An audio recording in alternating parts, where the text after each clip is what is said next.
Hi there. Are you like me? A little bit wild and edgy and raw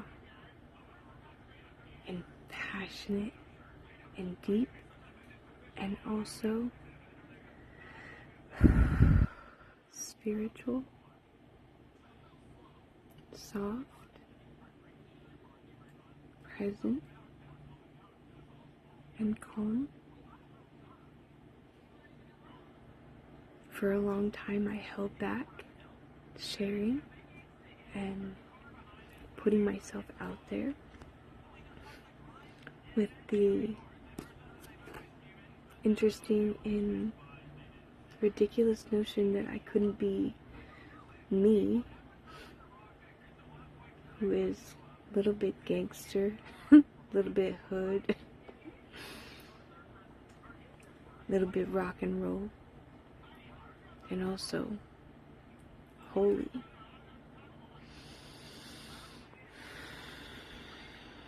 Because our shadow, our darkness, our depth, including everything, all of our past, all of our experiences, our imperfections, even shame and guilt and anger, or maybe regret, whatever is there inside of you.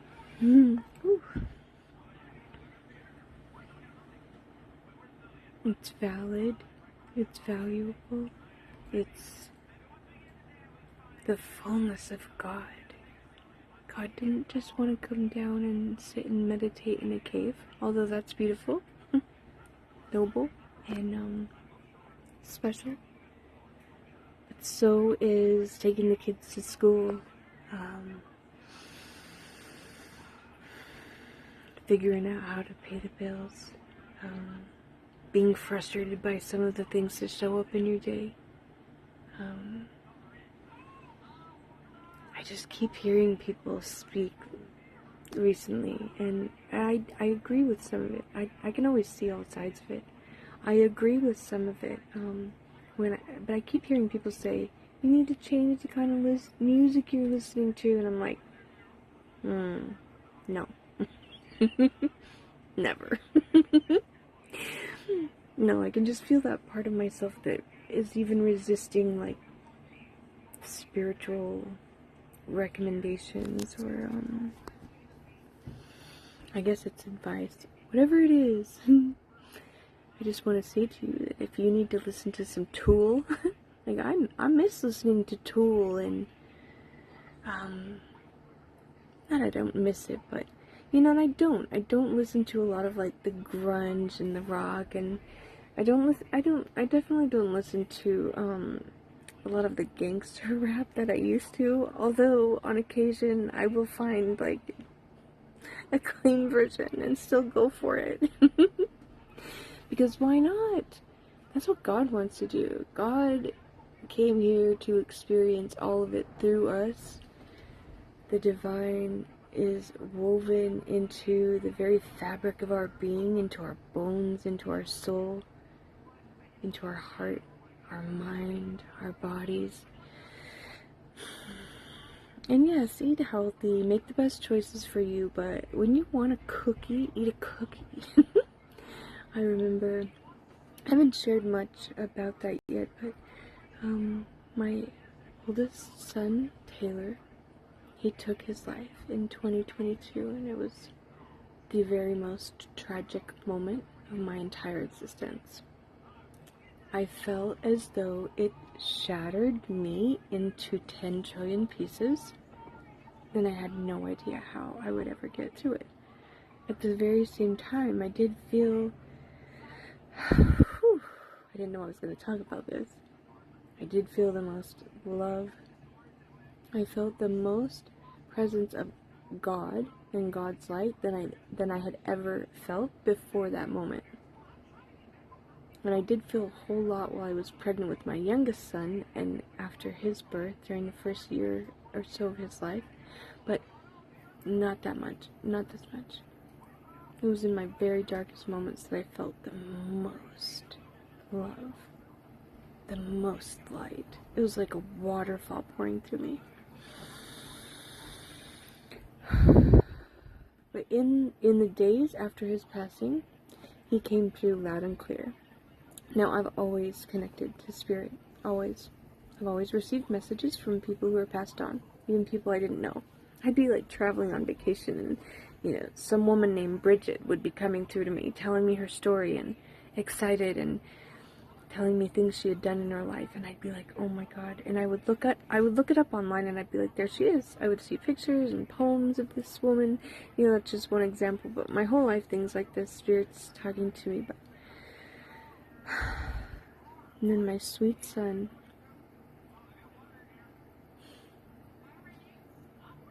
after he very tragically took his life, he was there with me. In fact, he was on life support. His body was kept on life support for a few days, but he came to me clear as day, and said, I'm not with my body anymore. I can go back there, but I'm not with my body anymore. I left my body already. And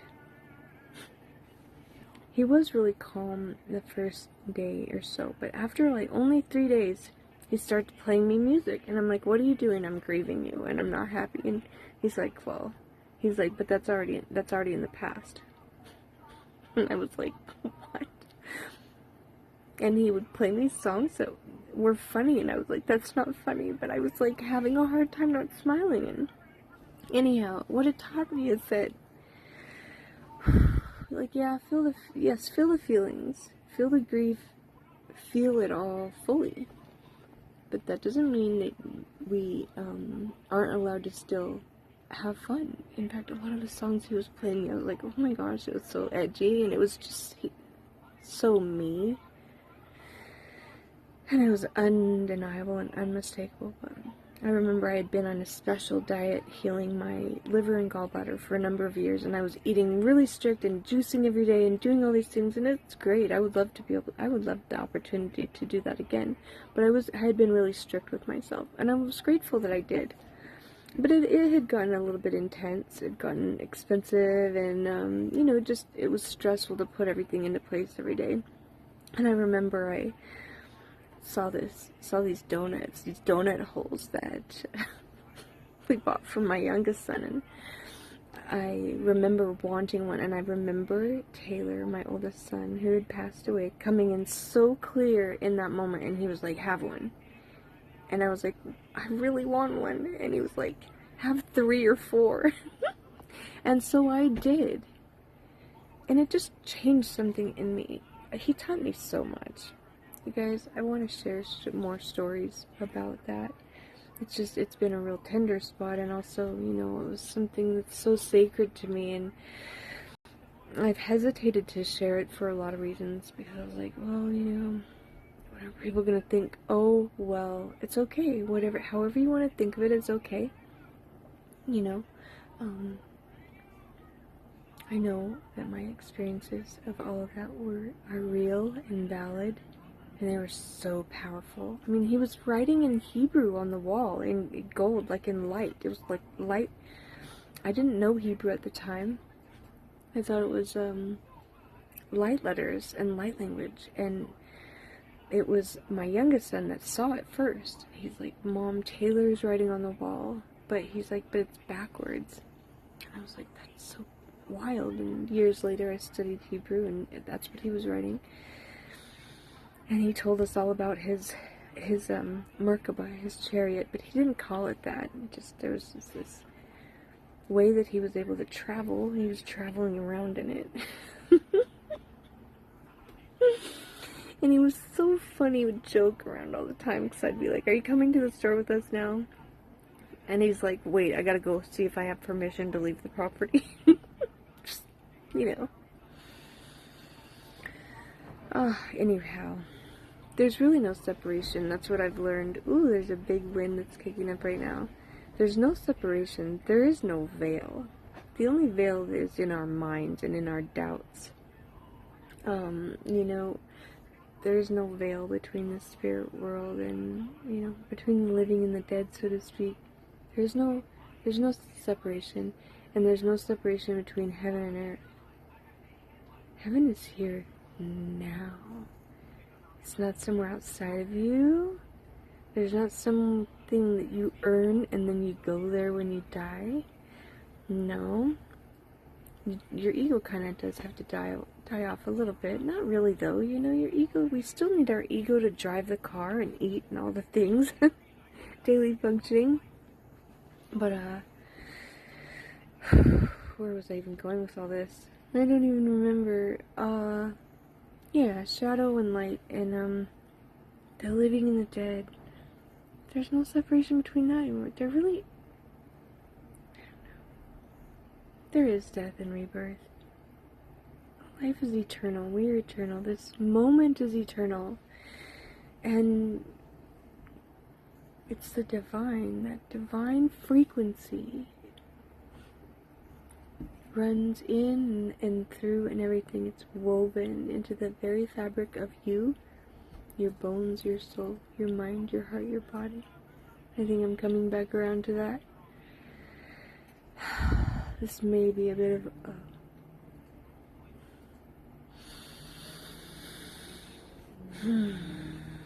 more of a wild share. Maybe even a bit ungrounded. Ooh. See, and that's, you know, that's another thing. It's like, you know, everyone's talking about, like, you know, you gotta get grounded, and it's true. But maybe sometimes let yourself be a little ungrounded. I don't know, play with it, have fun with it, just explore it, explore what that's like for you. And if it doesn't feel great and you want to shift out of that and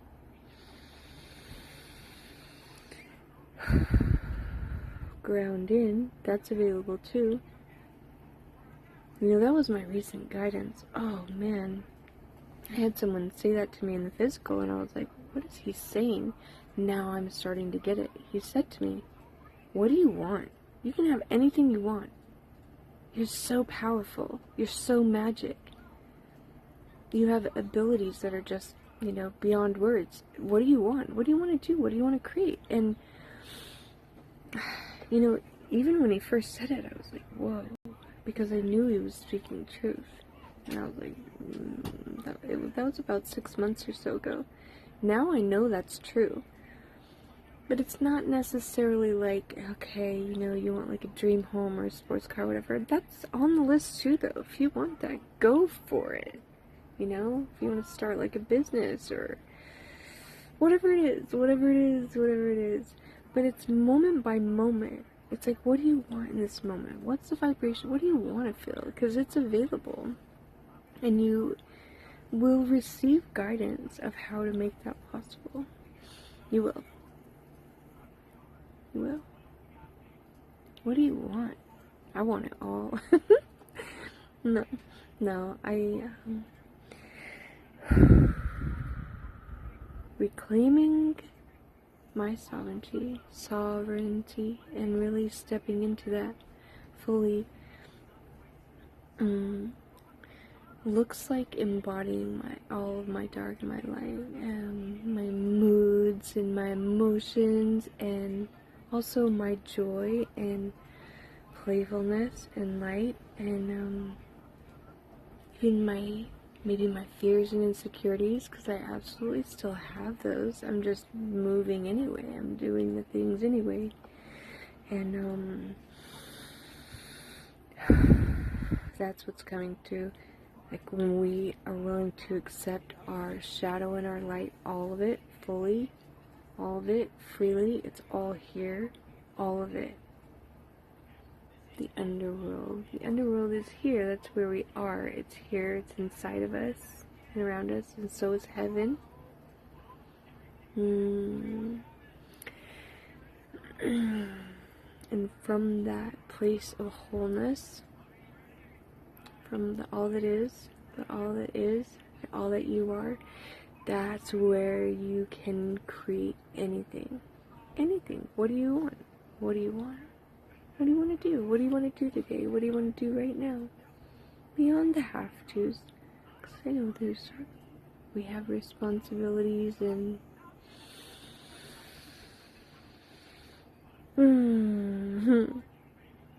ways that we're currently required to show up.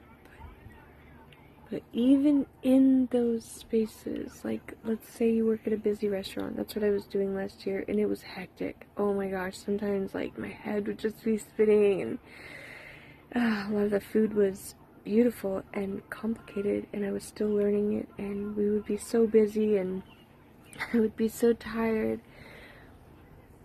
But it was like, I knew I was doing it for God. Like, I wasn't just working at that restaurant for a paycheck. I mean, that was part of it. Maybe that was like the underworld side of it. But I was doing it for God, because God wanted to know what that was like, to go work in a busy Thai restaurant. Oh, man. And I see the power of creation was in that moment. I was able to, and it wasn't always that way, but often, it was like I would have fun. You know, it would be closing time. I'd be so tired and just ready to leave and go home, and still need to, like, mop the whole place.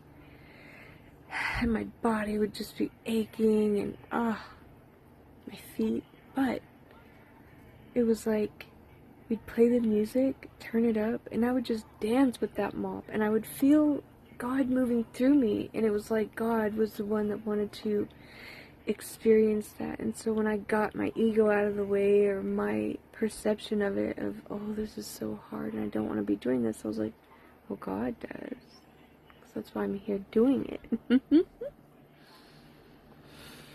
Anyhow, hopefully this message comes through somehow. My son, though, my oldest son Taylor, you know, he taught me a lot after he passed away about life. After he died,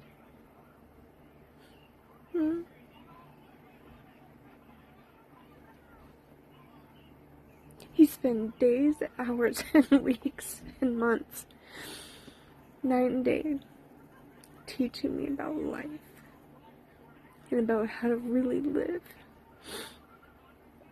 And not because he didn't get to, he didn't even see it that way. He was like, this is all how it was meant to be, and I was just like, wow. He taught me so much about being free and being sovereign, and so much of it comes from our perspective. It comes from how we think about things and how we see things, and that's a choice. And so in that, we are free, because we are free to choose. And I know these things aren't new, but living it has been new. And it's taken some time to come around to it all, and to finally find it and feel it. Because even in less than ideal living circumstances, I am so blessed and so free. In this moment, I'm really feeling it, and feeling called to share some of it with you in my wild rock and roll gangster way. Not really outwardly, but, you know, I just know we all have that in us too. Or whatever it is that you carry. It's all so perfect and beautiful.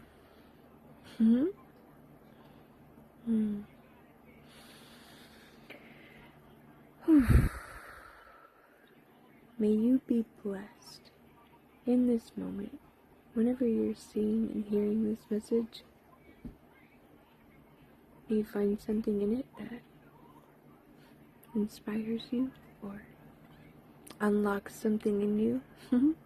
The keys and codes to your own freedom and sovereignty, and embodying all that you are, your shadow and your light.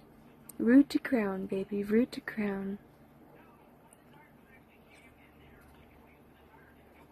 All the elements, all the directions, the ethers, the Akash. Tune in. I love you.